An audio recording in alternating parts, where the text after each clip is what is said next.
Hezbollah के गढ़ में आईडीएफ का ग्राउंड ऑपरेशन।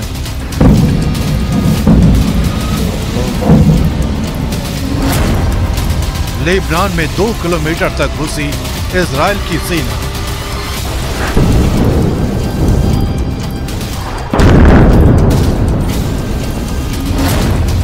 हिजबुल्लाह के लड़ाकों के खिलाफ फाइनल स्ट्राइक।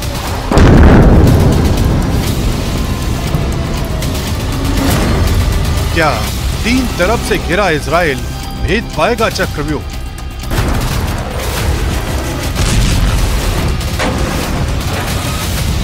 लेबनान में इजराइल की सेना जिस ग्राउंड ऑपरेशन को अंजाम दे रही है उसका मकसद बेहद साफ है और वो ये कि इजराइल की सेना इस ऑपरेशन के जरिए हिजबुल्लाह से जुड़े एक एक किरदार को खत्म कर देना चाहती है।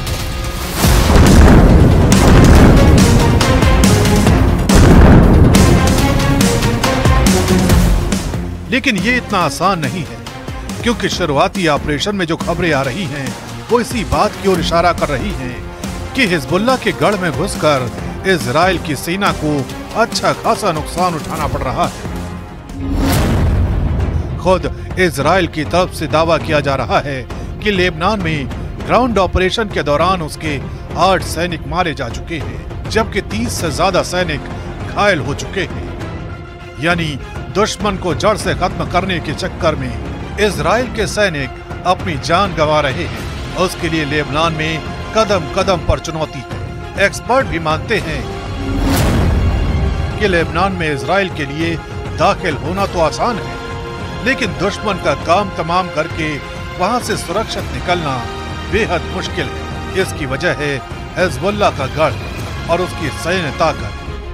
भले ही लेबनान में हिजबुल्लाह के लड़ाके हवाई हमलों में इजराइल का मुकाबला न कर सके, लेकिन जमीन पर मुकाबला करने में वो पूरी तरह से सक्षम है। हिजबुल्लाह का दावा है कि उदाइसा और यारून इलाकों से उनके लड़ाकों ने इजरायली सैनिकों को पीछे हटने पर मजबूर कर दिया है। इतना ही नहीं, हिजबुल्लाह ने इजरायली सैनिकों को काफी नुकसान पहुंचाया है। इजरायली सैनिकों को मारकर और कुछ इलाकों से खदेड़ने के बाद हिजबुल्लाह का आत्मविश्वास लबालब हो गया। 2006 के युद्ध में भी इजराइल ये देख चुका है कि लेबनान में हिजबुल्लाह के खिलाफ जमीनी जंग कितनी मुश्किल थी। उस जंग में 125 से ज्यादा इजरायली सैनिकों की मौत हुई थी और हिजबुल्लाह के लड़ाकों ने 20 से ज्यादा इजरायली टैंकों को तबाह कर दिया था। इजराइल के लिए लेबनान में ग्राउंड ऑपरेशन की चुनौती इसलिए भी बड़ी है क्योंकि अब हिजबुल्लाह सिर्फ डिफेंस नहीं बल्कि पलटवार की रणनीति पर भी आगे बढ़ रहा है। हसन नसरल्लाह की मौत का बदला लेने के लिए हिजबुल्लाह का एक एक लड़ाका सिर पर कफन बांध चुका है। इतना ही नहीं, इजराइल इस जंग में 3 मोर्चों से घिरा है। पहला ईरान, जो 200 मिसाइलें दाग कर इजराइल को चुनौती दे चुका है। दूसरा हिजबुल्लाह, जो लगातार इजराइल की सेना को नुकसान पहुंचाने की कोशिश कर रहा है। और तीसरा हमास, जिसके साथ पिछले 1 साल से गाजा में इजराइल की सेना का युद्ध जारी है। इस वीडियो को भी इजराइल की मुश्किलों की बानगी माना जा सकता है। इसे हमास की अल कसम ब्रिगेड ने जारी किया है।